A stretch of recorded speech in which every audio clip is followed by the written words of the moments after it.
Hello? Can anyone around here speak basketball? There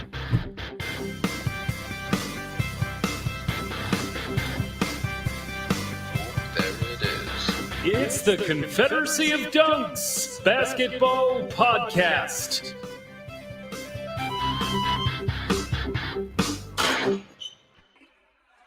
Kyle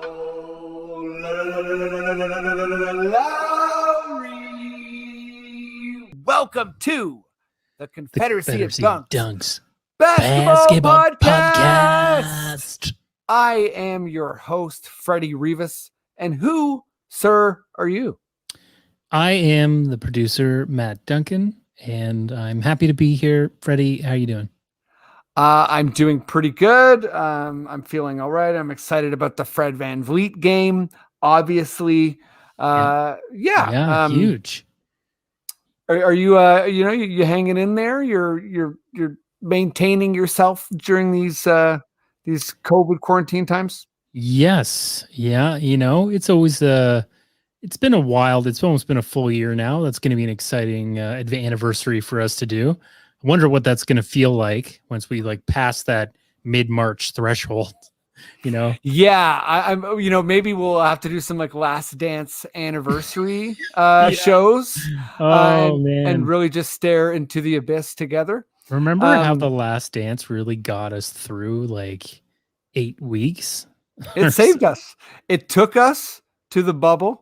Yeah. And then, the bubble took us to where we are now. Yeah. And in case you haven't figured it out by now, we are a basketball podcast. We're a Raptors podcast. Correct. We are hardcore fans, but we're super knowledgeable and shit. You know what I mean? Yeah.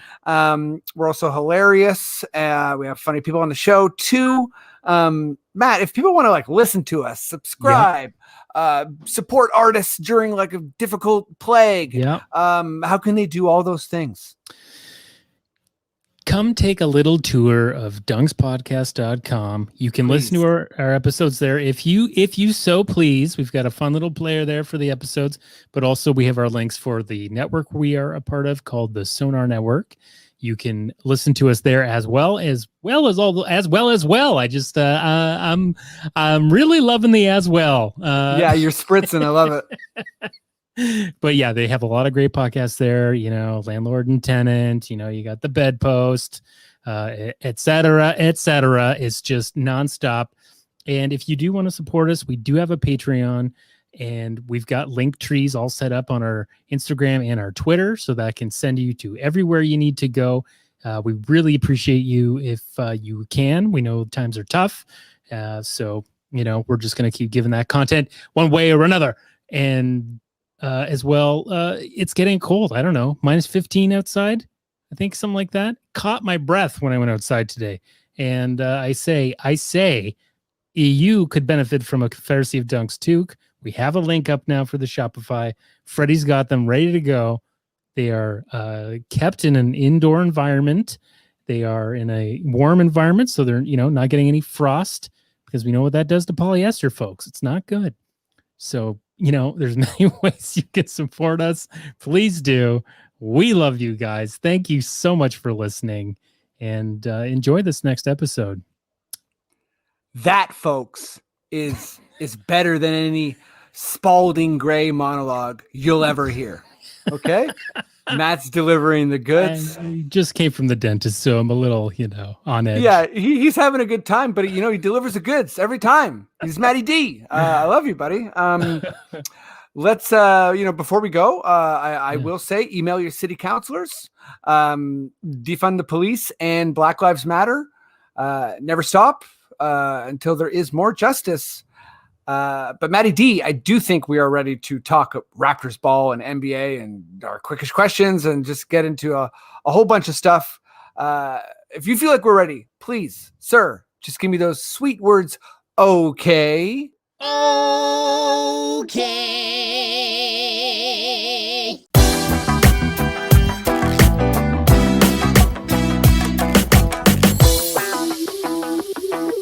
Okie doke. My oh my, pie oh mine. which was a horse in the Sopranos. If you're a Sopranos head like me, let's get this pod. Let's get it going. First guest is one of my favorite people in the world. We agree on a bunch of basketball stuff. We disagree on some other basketball stuff, but there's always a ton of nuance. He's an incredible performer, an amazing producer. He is an incredible person. Give it up as loud as you can, even if you're at home alone, for Matt McCready. Oh, yeah! It's great to be back on the Confederacy of Dunks. Are you having a good time, Fred Rivas? You're having a good time today. I am having a good time. I love the energy you come in with. Always hot, always too much, always inauthentic. The three things of Matt McCready. It fits the song. It fits your song. How you doing? Thanks for coming back. Yeah, I'm doing, I don't know. I think the last year I've averaged between a 2.5 and like a 4 out of 10 in terms of how I feel on a day-to-day basis. And I think he caught me on lucky number 4 because I'm doing okay. Oh, wow. That I'm feeling absolutely blessed. That's pretty good average. Yeah, not bad. It's not bad at all. I feel like I'm probably at a 3.5, but yeah. I should have also said that it gets much lower than 2.5. It gets significantly lower than that. But most days, yeah. There's some negative winter numbers in there, but we're hanging in. Let's bring in guest number 2 from Hamilton. She's incredible. She's done this podcast a million times. She's the biggest, most intense fan of Nick Nurse. She's written on a bunch of stuff. This Hour is 22 Minutes, The Beaverton, other cool stuff. She's an amazing stand-up. She's also done stand-up on a pirate ship. Give it up as loud as you can, even if you're at home alone, for Cathryn Naiker. Yeah. Thank you. Hello. I love how cool this music is. Always. How you doing? I'm doing 3.5. I'm hanging in. How are you doing? You know what? I'm actually. I feel like I'm typically on the scale that McCready just described, but I'm actually having a pretty good day today. So I don't know. I'm gonna dare I throw it up to like a 6 or a 7? Like it's holy feels really ambitious. I know. I'm so sorry. Dare to believe, Cathryn Naiker. I know. Throw up that 3 like Freddie. Let's just go right into it because I think we do have a lot of fun stuff to talk about. Maddie Duncan. If you feel like we're good to go, please, sir, just give me that Raptors sting. This sting goes out to the top undrafted player in Raptors history, Aaron Bynes.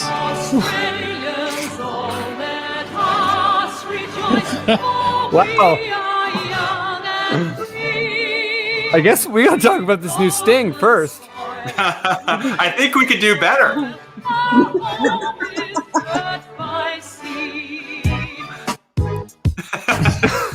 It does finally cut in, so yeah. The sting always comes. Mine. Wait, did you throw in an extra Aaron Baines, mate, or is that is that in the actual sting? That one was off the cuff there. Yeah, no, I added that one in.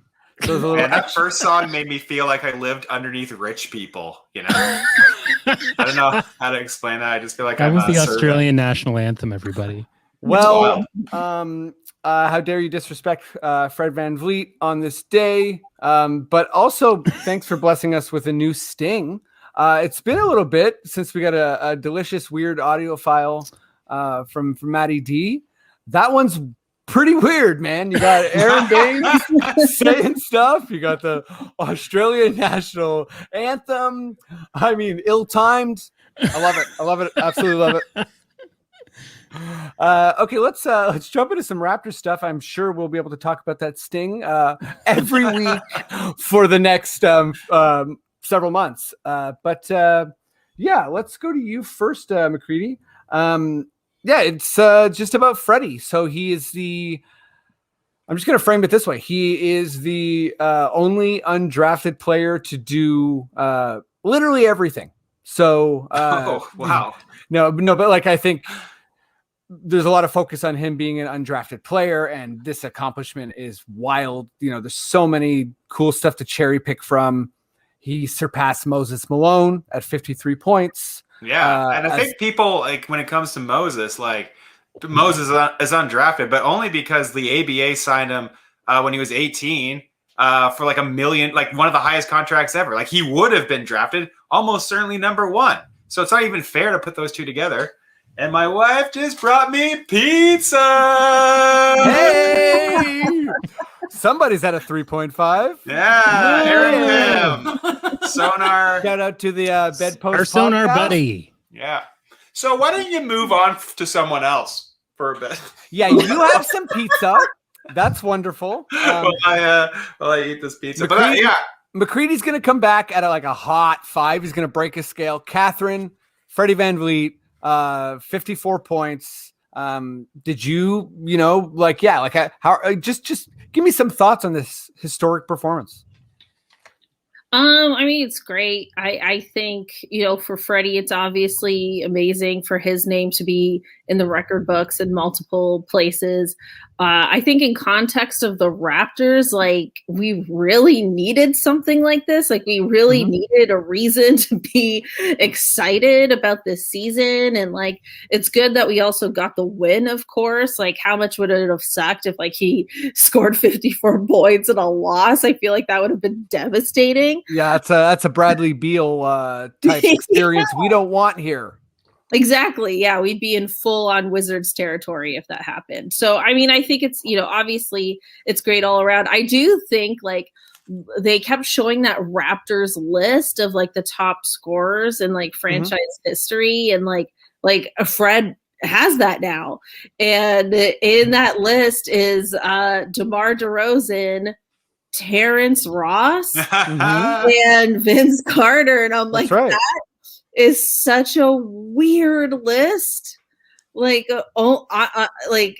Although, you know what? Toronto Raptors basketball, baby. Like, let me just kind of, say some nice words about Fred for a sec, because I feel like, please, as far as just having him on, it's funny you bring up that list. Like, yeah, obviously Terrence Ross, but I saw something floating around Twitter about like who's the Rushmore of the Raptors, and it was like Vince Carter, DeRozan, Lowry, I think Kawhi maybe was on there, and someone threw in Masai as like Masai is the fifth person, which is like shout out to Masai, but I feel like given that playoff run, given where we are now and maybe where we're headed, Fred is definitely building his case as an all-time Raptor. And I think it's like he's already got to be in the top 10 Raptors ever. Yeah. And him and Pascal are kind of doing it together. But this was just a major statement. And one of my big takeaways too is I've never seen a scoring performance with that much defense. I really can't think of a time when a player has scored over 50 points and been basically disgusting on defense. And, I think there's we got to give some, what am I looking for? Some credence to the fact that it was the Orlando Magic. It was a bad team, but, Shaq scored his career high against a Clippers team that had like basically nobody. So these are the types of performances that happen. 81 on us. Sorry? I said Kobe scored that 81 on us. On Jalen Rose and Mike James. It's just so fun to watch. And that whole locker room moment. McCready, how you doing on pizza slices? I'm ready to talk. Hit me. I'm also still got a little bit left, so I might dive into it later. Hey, hopefully my mic was off, because I figured I might just be underscoring your guys' conversation with just chewing. The pizza's going great. I think for Fred, where he ranks in like all-time Raptors, is like he obviously has a lot of career left in him. I think when looking at those 4 games, you have a weird anomaly like Terrence Ross in the 51 against the Clippers. Like that game was super weird. That was a loss, I believe. And that was against Blake Griffin and Paul when they were there. DeRozan's I honestly don't even remember too well, but I do know Carter's was in the playoffs, right? Carter was against the 76ers. I was at that game. Whoa, really? Oh, yeah, how old I am. That would be one of my all-time games to go to. I love Carter. I just I'm watched wondering if Carter for the first time. I'm wondering if Carter also did that in the regular season. Did he also get 51? Or is it? I believe he only got a 51 once. Well, I know I was at the DeRozan Milwaukee overtime 52-point game, and the arena didn't really realize it till it was like really like kind of happening because it was via there was some free throws involved, and that was just an incredible game because it was really tight too. Just shout out to DeRozan, and speaking of DeRozan, I think he's still connected to this team, which was fun to see in the post game. You have DeRozan obviously commenting on it, but Fred Van Vleet's first comment is kind of like a jab at DeRozan, which you can tell they're really close still. For him to be able to say, DeRozan like chirps me about like not being able to do this, and I'm just happy to beat him, and I knew it was going to happen. Like Fred's confidence in saying it was easy is also a really encouraging part of this to me. Yeah, and I love his quiet confidence too, right? Like he's not like, he's not Kanye West about it. Let me put it that way. Like he's boastful to a point, but it's not like constant in your face. Like he's just like, no, I know I'm going to get this done. And then he just quietly gets it done. Yeah. Steady Freddie, just wonderful performance. I think The Ringer had a pretty good article about it too, where they talked about the Raptors not really having any special qualities this year, and this being a moment where just that that feeling of being on a special team or being part of like a larger kind of sports purpose was there with Fred. And if you follow his journey from the G League and lighting up after he had Fred Jr. in the playoffs and struggling, I think pretty hard in the playoffs last year, even though Pascal, I think got most of the attention for struggling, rightfully so. But Fred struggled as well, in my opinion. And, he struggled a little bit in some ways this year, but it just seems like he's really improved more aspects of his game than not, and has massive scoring potential, and is definitely one of the best 3-point shooters in the NBA. So it's nice to see him kind of put that on display. I remember getting into a big argument on a message board, the Gimme Some Raptors News board, with somebody on there, where their point of view was that Bogdan Bogdanovic was the superior player to Fred Van Vleet. And he's not even the best Bogdanovic in the league. And I don't really know if there's anything that Bogdan does better than Fred. A single thing. And I mean, not to give away anything, but we talk about underrated players later in the episode. So make sure to stay tuned for that. Is it going to be the other Bogdanovic? maybe he'll call in just to read me out. I feel like Fred is underrated in terms of even just Raptor fans in terms of what he does, because there are things that Fred doesn't do great. He doesn't finish at the rim like against height super well. At times, the right defender can kind of shut him down. But there's so much that he does that is constantly overlooked. The incredible defense, the fact that he gives so much of a shit that it bleeds into the other players onto the court. You can't really buy that from someone who is also incredibly skilled. He's great. I love Fred. Totally. And there's also that incredible play. I think it's at the end of the third quarter where he runs the length of the court to strip Terrence Ross at the end of the quarter, and this is after he's exploded for like 44 or 46 points or whatever it was. And he just kind of crouches down on one knee and it's like exhausted. Mm-hmm. And it's just such like, man, this is a leader. This guy is who I want to be, like running the point guard ship for this team for a really, really long time. And I think that's important in the NBA. And in my mind, like this is a reinforcement of like, we got our guy. We also got him cheap, which is awesome.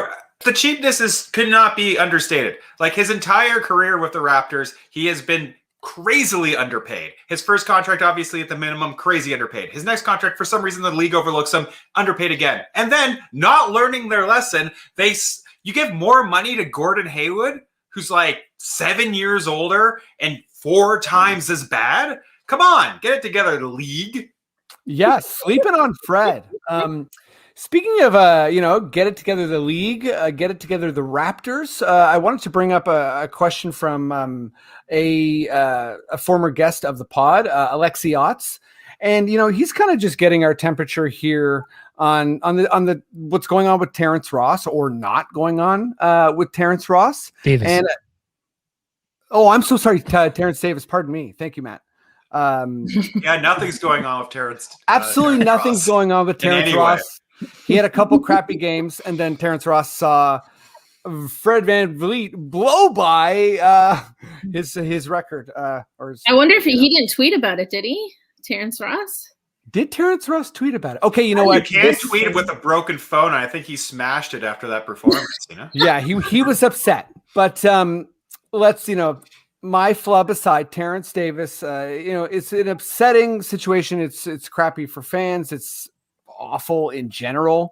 I think anyone who cares about believing in women or the voice of victims, this is an upsetting ordeal. And I hate to say this question right after a fun-loving question like Fred Van Vleet, but I think it's valid that Alexi brings it up.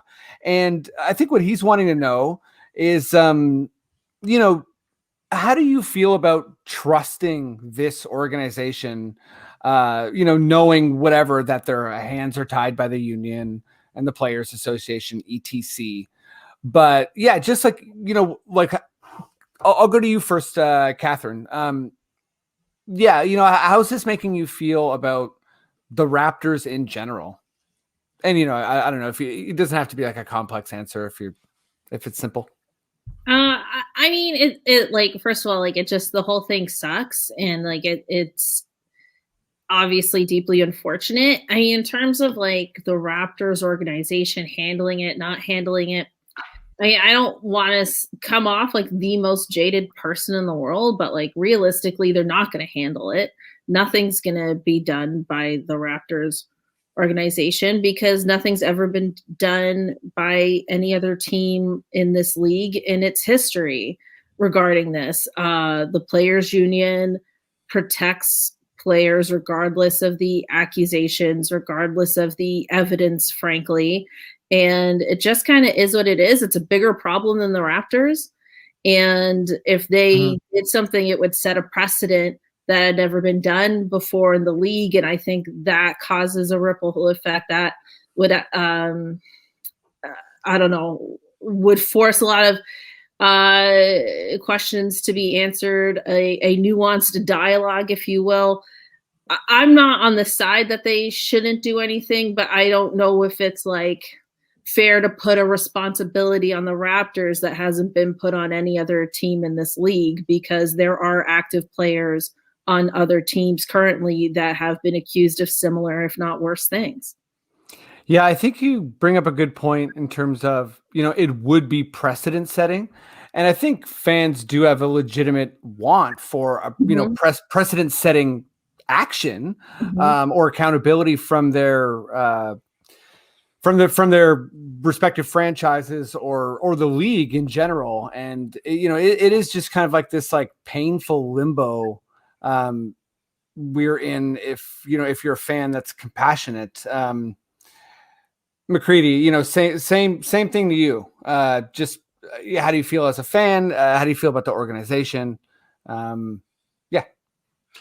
I mean, as a fan, it's just this is easily the least enjoyable season of the Raptors I can remember. I mean, even putting aside, one thing that I really liked about the bubble was that I felt like the NBA was reflective of my politics in the moment, in terms of how I felt towards player safety, COVID in general. Again, aside from Terence Davis, who cut holes in his mask to make a point, and things of that nature. The only person in the league to do that. Yeah, I mean, you can look at someone like Gian Gameshi, who everyone will look at in society as being a guilty person, but he wasn't guilty in the court of law. And so if he was an NBA player, absolutely nothing would happen to him. And I think that's kind of worth thinking about when it comes to looking at the validity of the allegations against Terence Davis. I mean, I'm not a lawyer at all, but I know that I don't enjoy the comedy of Louis C.K. anymore. I don't like watching that. Yeah, seriously. When I see Terence Davis get into the game, I groan. Me too. When he does something good, I like shrug basically. And it's in terms of just entertainment factor in the league, it's awful.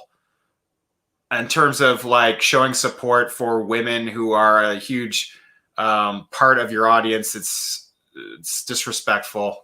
And I don't really know what to say other than that. I haven't going on this podcast is the most I've done in terms of social media impact to the Raptors, because I just don't really want to support them right now for that reason. And if people want, it's a tough year. If people want to watch Raptors and enjoy it, like that's their business, and I'm not going to condemn anyone for doing that. But I just find it repulsive to a certain extent.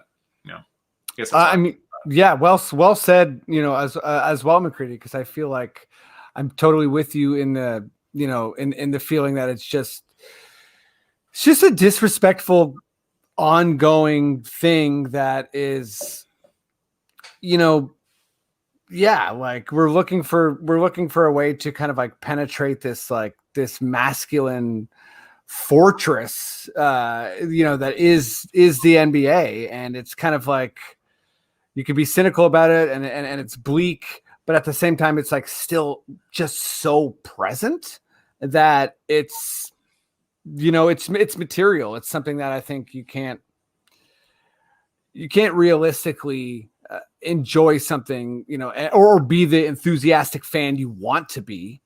And that sucks. And obviously we're talking about our fan feelings, and, there's real victims here. But I think that's kind of the spirit of the question asked by Alexi. And I think I'm going to move on to the next question, unless either of you two wanted to say anything else. But I feel like we're, generally. Yeah, I agree with everything. Agreement. Yeah, I agree with everything McCready said. And just like echoing, just like going from the bubble and feeling like this league really agrees with politics to this season in such a short period of time. And in response to this Terence Davis situation, as well as COVID, it has been really disheartening. And I think if I didn't have a basketball podcast myself, I would have been more inclined to not tune in this season, because the games themselves are bleak, and then this situation's bleak. And yeah, it isn't the escape that Raptors basketball was only a few months ago. Yeah, well said. Yep, I agree with all that too. McCready, let's head in the direction of, the first question was really positive, rightfully so. The second question was obviously, negative, rightfully so. The third question is a classic basketball kind of boring statsy question, but the Raptors are 9-12 and they're 9th in the East. There are 8 teams ahead of them. I can quickly list them off if you like. I have them in front of me, Freddie. Beautiful. Who do you think the Raptors are better than of that group of 8 teams currently, or, just in general this season? Well, I think there's only 2 that you can really point to as kind of very certainly being better than. I actually don't have them in front of me now, so I will do the best to remember. The tab that I opened up, I closed it for a different question later on. But Cleveland Cavaliers, I think they're probably better than. I just don't know if they have the swingmen to kind of like compete there. I know Sexton and Garland have looked a lot better this year, and maybe I'm wrong. Maybe they will end up being better. Obviously, their center rotation is very solid, and you cannot say the same thing about the Toronto Raptors. Charlotte is also ahead of them. And Charlotte, again, I mean, who knows? Like LaMelo Ball is looking very, very good. An incredibly fun player to watch. Highlight reel isn't infecting his team. You saw it a little bit with Nash when he would go from team to team. That passing kind of bleeds into everyone else onto the court, and everyone will start passing to each other a little bit more. And so maybe they've kind of hit something there. Because they do have a decent chunk of players, and their guard depth is good. And they, Haywood, even though I buried him earlier, is a good player. And then Zeller is back. So I don't know, maybe they're better, but I'd say out of the teams in front of them, those two are definitely probably worse. And then Atlanta's kind of a wild card. Maybe the Raptors are better, maybe not. We haven't really seen them healthy. The Raptors have also been like relatively healthy this year, really, in the grand scheme of things. They missed a couple players here and there, but they haven't had like those 7 players missing like a lot of teams have this year. So I don't know, maybe those 3. No, it's a good point. We also haven't been hit too hard by the quarantine, by the quarantine bug. Cathryn, I don't know if I should reveal mine as well, but basically the same as Matt. I'll say that I have the Raptors more definitively better than Atlanta, and I do have one other team there that I think the Raptors are better than, but it's a bit questionable. Where are you at? Yeah, I definitely think we're better than the Cavs. I think the Cavs are like, sorry, I can't remember. Can I swear on this? No, and if you did, we have to start over. No, I'm just kidding. Jeez Louise, just let him fly. Don't listen to him. It's a scary thing to say in a podcast. I'm so sorry. No, that was great. I was going to say, I think the Cavs are like shitting themselves that they're actually in the playoff bracket. We don't want to play. They're like, why the hell are we here? This isn't part of the plan. This sucks for us. Get us out of here for the love of God. Raptors, Heat, step your game up because you're gonna fuck us over. Like, that's how much I think we're better than the Cavs. I think. Okay, great. I mean, me too. By the way, they will have to do some serious tanking if they stay up there for another month or so. And then I do think we're better than the Hornets as well. So I guess I have the same picks as McCready. I think the Hawks are good. I don't know if we're better than them or not just yet, but I think the Hawks are frustrating because they have flashes of brilliance and then they have moments where they make just like the worst turnovers you've ever seen. It's like if an entire team was Russell Westbrook, But I do think they're young and they have a lot of promise, and they're obviously very motivated to be in the playoff picture. I don't know. Jury's still out on that one. I'm not ready to say we're better than the Hawks just yet. That's fair. I guess probably the most optimistic one here. I am ready to say we're better than the Hawks. I think they're improving, but I also feel like we are too. This Fred game, I don't think necessarily he's about to start averaging 30 points. But I do feel like there's been kind of, the defensive numbers are starting to kind of like slowly work out. It's like, we're still very much an average team, but I think it's like there seems to be some rounding out. Maybe we just played Orlando twice and I forgot about the Kings game is what's going on.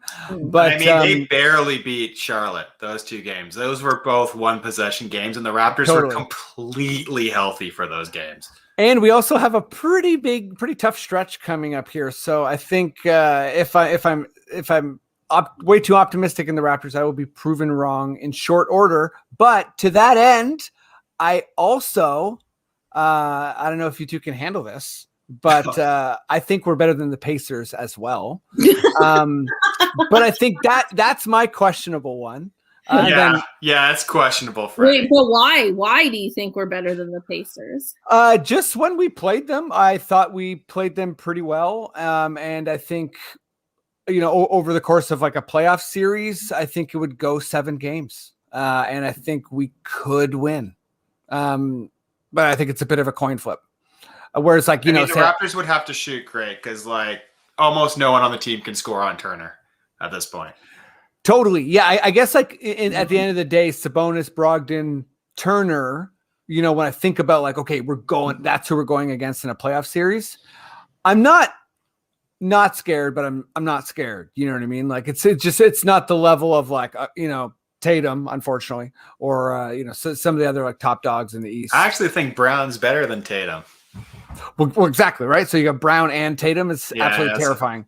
Yeah. But I mean, I hate Boston, both of you, and I'm not even entertaining that right now. They are better than us, and they, you know, I think will be for the foreseeable future until something, you know, changes in our favor. But, I hate the Boston Celtics, and I hate the people of Boston. Cheers. Matt Damon. McCready said it. Yeah. Both you Matts clearly hate Matt Damon. You'd like to show him, you know, what your apples are all about. And I'm obviously joking, but, like, anytime you watch reality TV and that Boston accent kicks in, you know that this person's a heel. This is like the worst guy in the entire cast. I'm pretty sure we all love Boston Rob. Avid. No, we don't. He's a natural heel. Mr. Duncan, Matty D, would you please give me hopefully another new sting? Or it might just be the Adam Silver Foghorns. But please, sir, give me that NBA sting.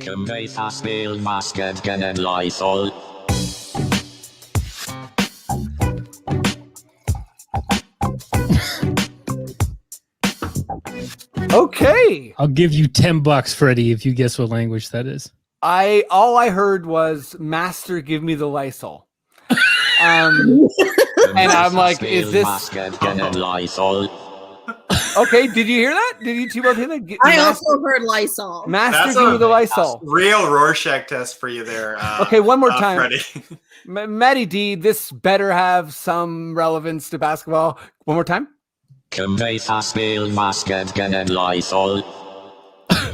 Okay, you know what? I'm more confused. Would you please explain this, I would say, contemporary art audio file to me? Well, because we have two Matts on the pod, I did it in honor of another famous Matt. I don't know if he has any relation to basketball, but he is Welsh. Matthew Rees. Oh, I don't know who that is. Okay. The star of the Americans. So, okay, Well, what's going on I'll here? volunteer to never be on the podcast again to keep that from happening. Am I in the Twilight Zone? So, okay. Sorry, I should say that what that is in Welsh is National Basketball Association. That's what it translates to. Dope. Okay. Thank you. I knew there was some deep, layered That's connection. it in Welsh. That's it in Welsh. So now Folks, you know. If you're in Wales and you're listening to this pod, please overthrow England. They've done some wrong things to you. Just kidding. Word. No. No. You know what? We're making a lot of enemies today. Hey, Boston, most of England. This has gone completely off the rails. But you know what? That's anywhere where there's some form of a chowder is basically. Yeah. Nobody's safe once new audio files come to town. All right, let's talk some more NBA. McCready, let's go to you first. Sure. Yeah, just slow starts from the Heat, Pelicans, obviously the Raptors, but the Mavericks, not including the Raptors. Are those three teams who are you most surprised by? You know, to me, it comes down. I think the Pelicans, like, I could have seen that going anyway. I could have seen them being quite good or quite bad. That's not too surprising to me. Yeah, me I too. thought both Dallas and the Heat were going to be quite good. But I think Dallas is less surprising to me because I'm a huge Seth Curry fan. I think Seth Curry makes every team better. He's obviously a poor man's Curry, but a poor man's Curry rocks. Like, that's a great thing to have on your team. And I think having that gravity really was a huge driving force of them having the best offense ever last year. And they're like, well, we can replace him with an average shooter like Josh Richardson and get our defense going better. But I don't know if that really flew, you know? Like, I think Richardson is a bit of an upgrade. They've been very injured as well, and so have the Heat. Those two teams have missed a ton of people. I think Porzingis is a borderline bum. And so like the Heat to me was more of a surprise. I mean, Butler's missed nearly the entire year. But you would have thought that culture would kind of bring them together a little bit. And don't get me wrong, they did beat the Raptors once. So they're not all bad. But I don't know. I thought that to me it would be those two, but maybe I'm leaning a little bit more towards the Heat because I assume Spoelstra could at least get like a 500 level team with almost anybody. Yeah, no, that's a great point. For me, it actually, I didn't see what you saw with Dallas, but you're completely right. And I just love the little factoid that the best offense in basketball history has a Curry on it, and it's not Steph. Yeah, that's insane to me. But he was like their best player almost against not the best. Luka was their best player against the Clippers, but he was easily their second best player. He was like a major scorer against them. And that type of shooting, you can't really stop. It's not like Matt Thomas where he needs a ton of space. His release is a little bit slow. Like he has a quick release and he's got decent amount of size and he knows where to move. Anyways, that's all. No, I mean he's a pretty underappreciated player, and we'll get to underrated players later. But he'd be a nice sneaky pick because he's been huge for Dallas this year as well, and he's also a better defender than Steph. Yeah, Philly, yeah. You mean for the 76ers? For the 76ers, sorry, yeah. But for me, it actually was Dallas. I think I spent probably too much time kind of doubting Luka, and this was probably the year that I should have been like, I have some doubts about Luka, but previously he's just been so overwhelmingly good, and that playoff series was absolutely incredible against the Clippers. So I am definitely surprised that they're not only struggling, but kind of like early days like the Raptors outside of a playoff spot. What about you, Cathryn? Are you? There's a lot of parallels between. Oh, I'm sorry. No, go ahead. Oh, I'm sorry. I think there's a lot of parallels between Luka Doncic's season and Siakam's season. Because I feel like Doncic is having a pretty good year. He's just shooting terribly from three. And if you look at Siakam's stats, you would assume that they would be down across the board. But it's really, they're almost kind of up everywhere, except for the three-point shooting, which is just an anchor. The threes are horrible, playmaking well for their team. Oh, they're both terrible. The Siakam has I feel like not shooting a basketball for 5 months has hurt a guy who picked up basketball really late more than almost anyone else in the league. He doesn't have that natural fluidity to basketball that someone who's been dribbling since they were 3 years old would have. I'm wondering if maybe that's what the case is, and I'm hoping that he's able to get it back. But I just see some parallels between them struggling, their team struggling, and the general perception of the league over them changing as well. Yeah, no, that's a good point. Like obviously, Luka's at a higher level, but I see the struggle and the kind of the animosity towards like when a player has a mostly or only upward trajectory, as soon as that starts to falter, I think fans kind of can't handle it. Cathryn, who out of the Heat, the Pelicans, and the Mavericks slow starts, who's the biggest surprise to you? Yeah, for me, it's definitely the Mavs. Like I thought, of course, like you can't anticipate like injuries and all this COVID stuff and all that. But I mean, like the MVP talk for Luka was high going to the season. I think like a lot of people bet that Luka was going to be the MVP this year. And that is like not the case anymore. And we'll see if they can get it together and get into the playoffs. For me, I totally slept on the Heat last year. Admittedly, I did not see them coming at all. I saw their time in the bubble as a bit of a fluke, frankly. People were like crediting Heat culture. I actually think Heat culture genuinely did thrive in the bubble, but I didn't necessarily think that would translate to this season. I think what we saw from Jimmy Butler in that bubble was extraordinary, but I think that was like, that's Jimmy's peak. I agree. We're seeing that. Not that he won't still be like at an all-star level or anything like that, but I don't see that Jimmy Butler and that Miami Heat grit coming back, unfortunately. Yeah, McCready does a thing every year on Facebook, just gets people to kind of like rank all the teams, and I think I put the Heat in 7th. kind of Whoa. for that reason, because I just didn't really. I thought the Heat, similar to what you said, Cathryn, were really just perfectly galvanized in that bubble. And I've said ad nauseum on the pod, I thought that last year was the NBA Jam year, the year of like 11 contenders. I thought that a lot of teams could have won the championship, and even though the Lakers did, it wasn't really an eventual like world beating type of win. Like I think a lot of teams could have won the championship last year, and the Lakers were the best, and they did win. Sorry. Well, sorry, Freddie, but I mean, No. I remember I looked over your rankings of the teams today, actually, in preparation for this podcast, and I did notice that you had the Heat 7th. But to be fair, you had them tied for 7th with 6 teams, and you had Raptors number 1. So I mean, there's only so far down that players. Did I have the Raptors number 1? No, I'm just joking. Obviously, Oh my god! I was like, I think I did put the Raptors number 2. I'm sure you had them 1 or 2.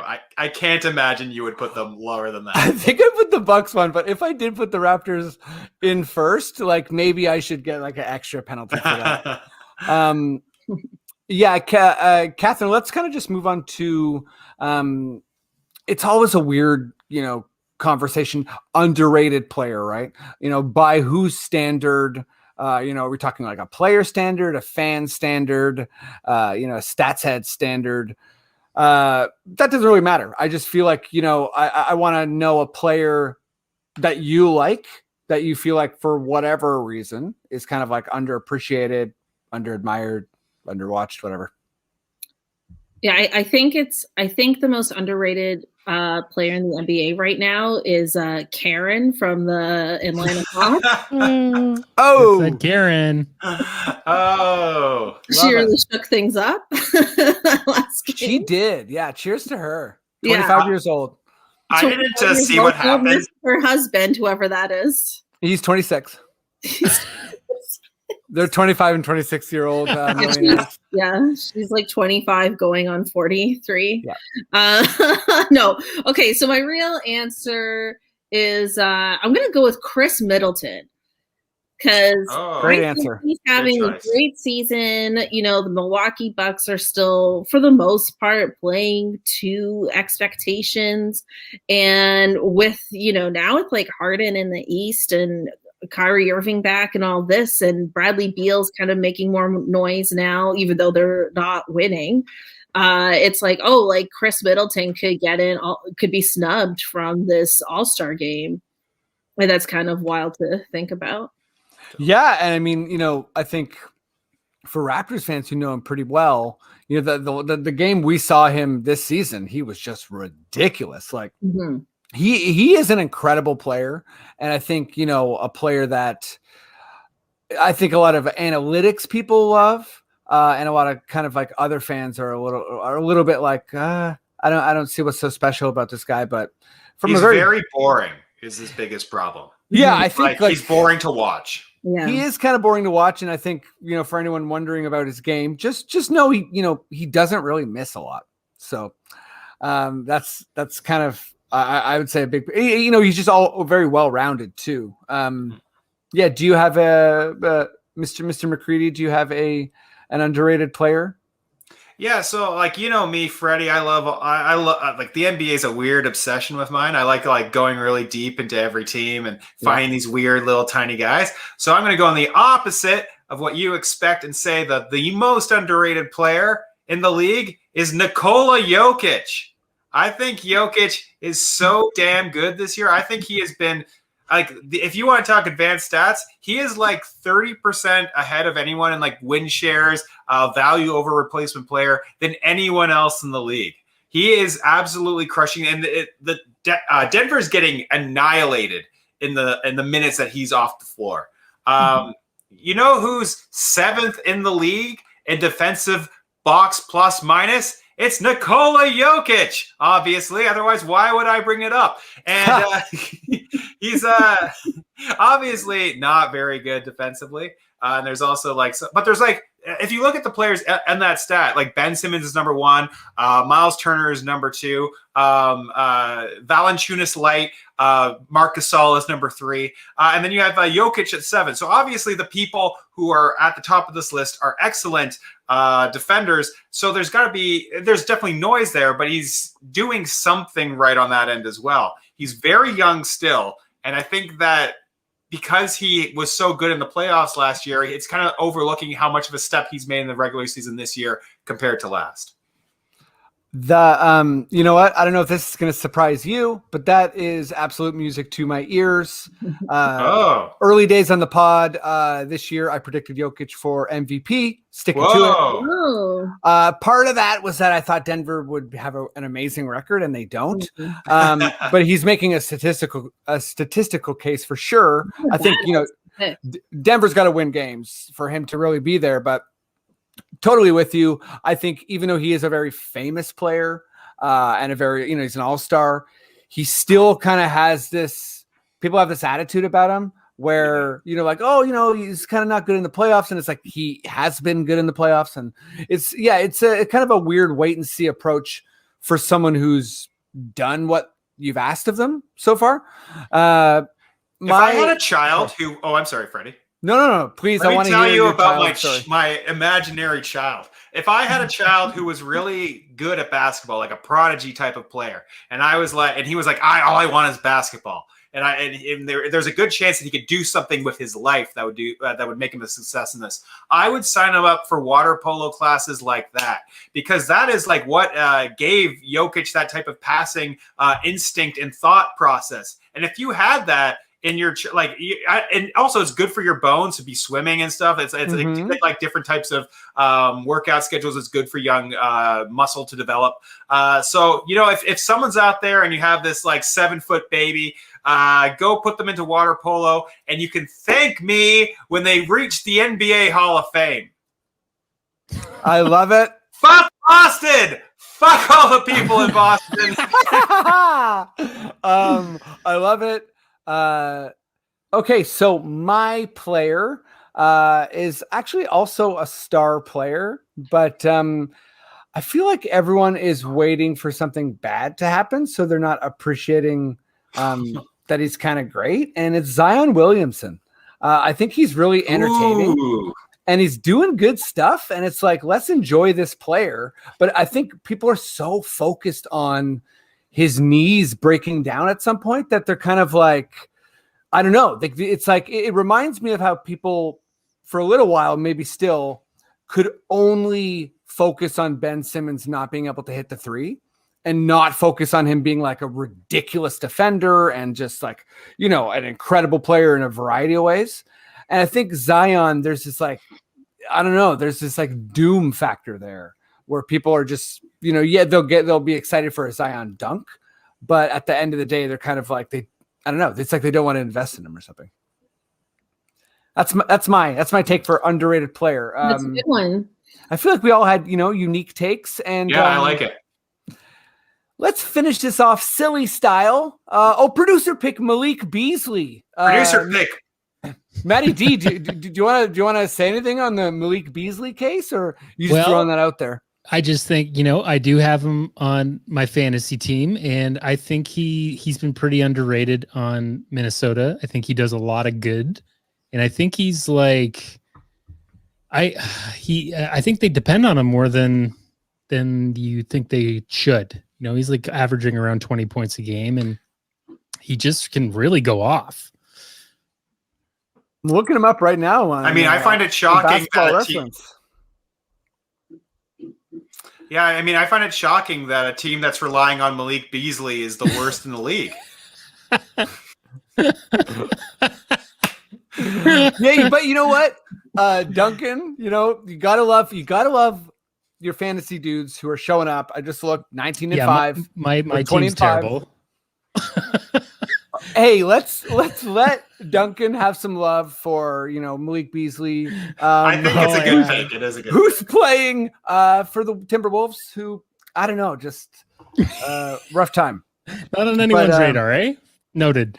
Yeah, so a little bit. I love you, Matty D. And if you love me, please, good sir, give me that quickish question sting. Quickish question.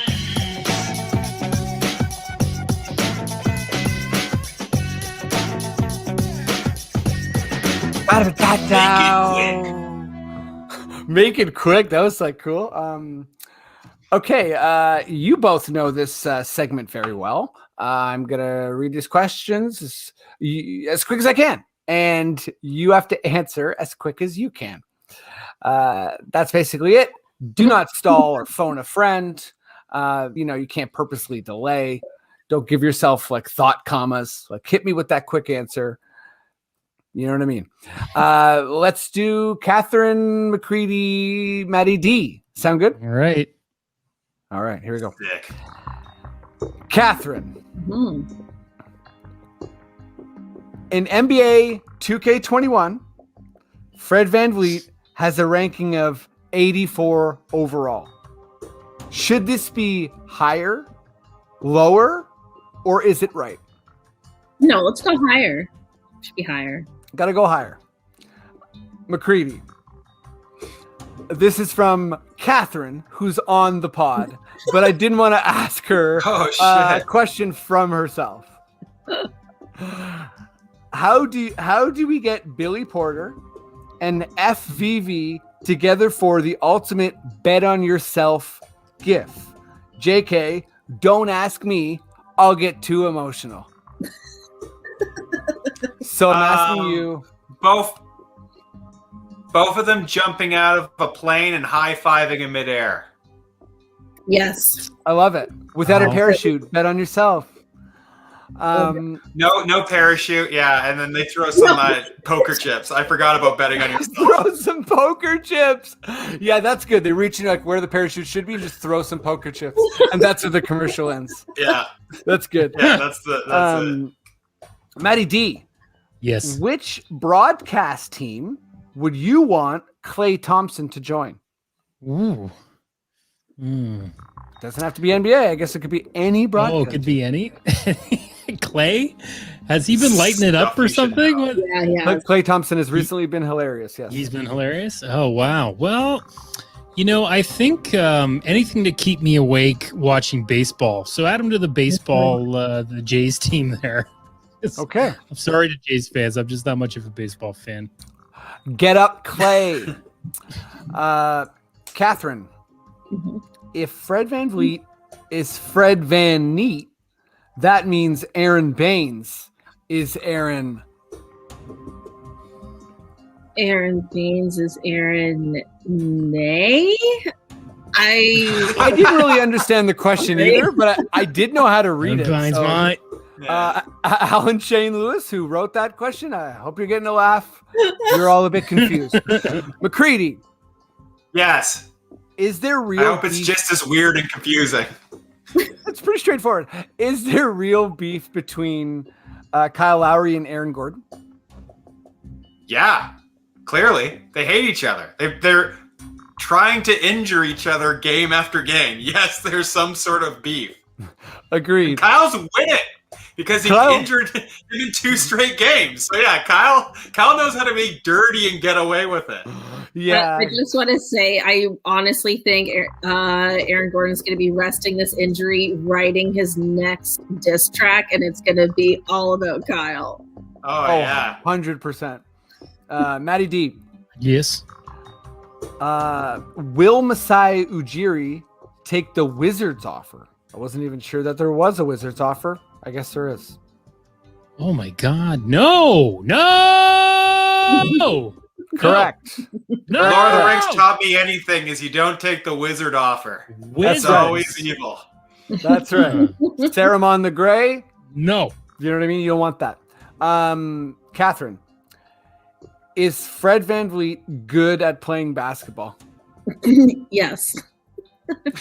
McCready. Oh, hard-hitting questions and answers here. Hey, man. I'd like to congratulate Fred Van Vleet at setting a new scoring record for the Raptors. What is Fred's personal email address?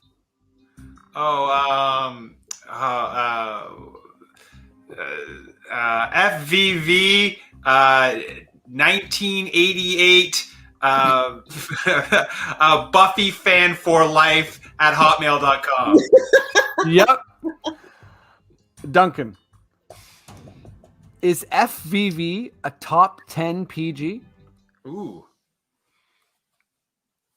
Yes. Cathryn, who can we get from the Knicks for Aaron Baines and TD2? From the Knicks. Correct. I don't know if I can name more than 2 players in the Knicks. That's a great answer. You don't need to name any members of the Knicks.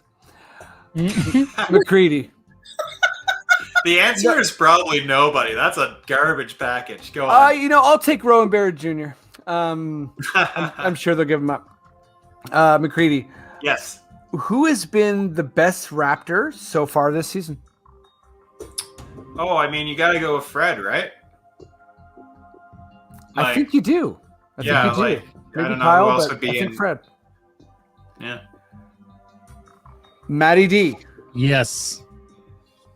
Was the commentator comparing? Okay, and I'll explain the moment if you didn't see it. Was the commentator comparing courtside Karen to the meme of the lady pointing at the cat, the funniest thing to happen in the NBA this season? Do you know what I'm talking about? I didn't see the comparison. No.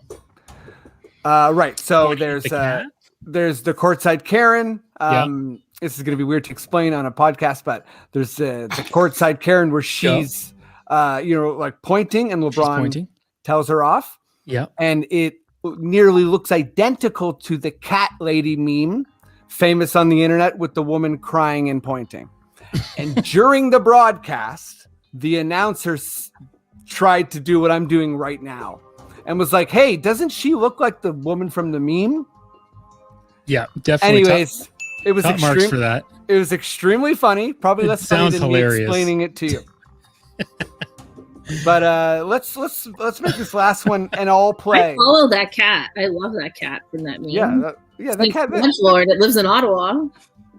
Really? Yeah. Oh my god, that's amazing. You know what? Out of that delirium of a question, we arrived to, I think, a weird fact. So hey. But yeah, okay. This is an all play.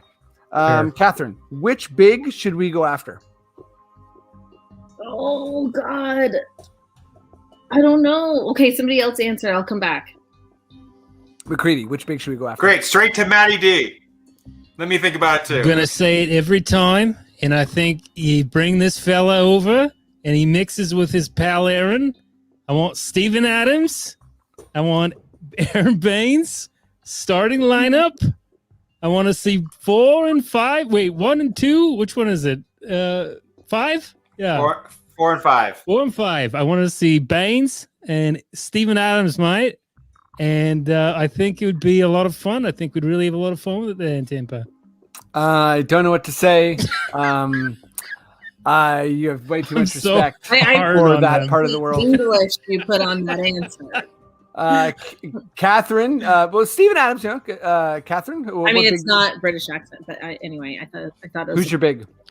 Okay, so I haven't seen really much of the Cavs this year, but I'm gonna say on a whim, Andre Drummond. Okay, McCready. I've been giving Matty D some stink in this episode over his stings and such, and so in that case, I'm gonna say we acquire Steven Adams, but then we also go all the way and get Andrew Bogut as well. Boo boo boo! Who gives you joy? Okay, then I'll say we'll go even a bit further and we'll pick up Australian Shaq, Nathan Jawai. Wow. I love Jawai. That's a bit of a deep cut. But hey, that's the end of the pod, everyone. Thank you so much for doing Quickish Questions and answering all my other questions. Cathryn, what's up? What can people check out and or what do you want to tell them? Yeah, I have a basketball podcast also. It's called the Buckets and Tea NBA Show, and episodes come out every Monday. And you can follow me on the internet at it's me _ Cathryn. Hell yeah. I did a recent episode. It was very fun. There was quite a bit of tea. So there was. Make sure you check that out if you want all the background info on the Barn Burner Network. McCready, what's up? Yes. Are you doing any art these days? You hanging tight? What do you want to let people know? Well, unfortunately, I'm going on a 19-date tour of the Boston region, starting in a couple days. So I'm in a lot of trouble. None of the producers there are happy with me. My phone's been blowing up. Oh dear. So these are the only gigs I've booked in 10 months. So I'm in trouble. Okay, well, So I the think answer is no. Nothing's going on, Freddie. just study everything you can about Massachusetts, and I don't know. Do your best on your 19-day Boston tour.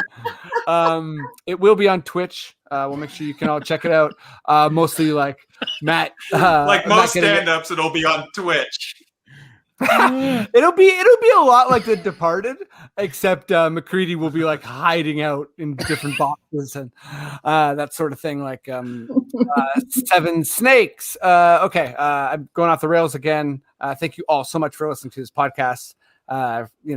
Share, subscribe, hit us up on Patreon, all that good stuff. Maddie, if you feel like we're good to go, please, sir, just give me the sweet words, okay. Lawrence Cheney. Yeah. This podcast has been brought to you by the Sonar Network.